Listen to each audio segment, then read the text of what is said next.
membuat rubah. Kita akan membuat rubah. Sebentar ya. Kita siapkan origami seperti ini.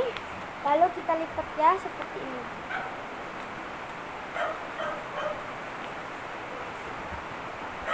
Lalu belakangnya ini kedua.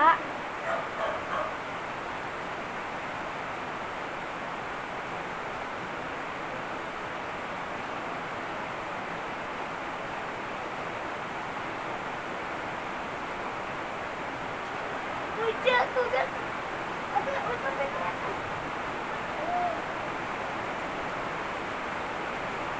sampai seperti ini ya.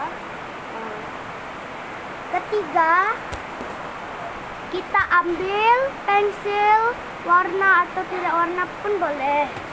Kita gambar mukanya.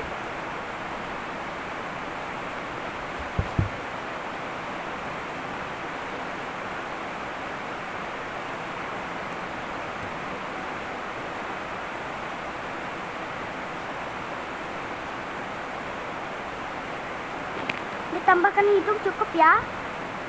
Tada, jadi deh rubahnya.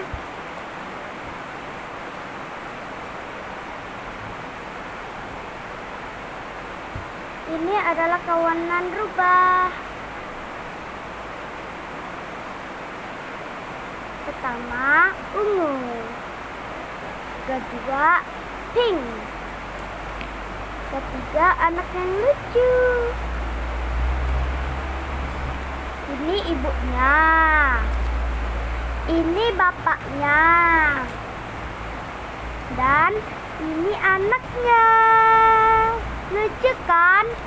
Sampai jumpa.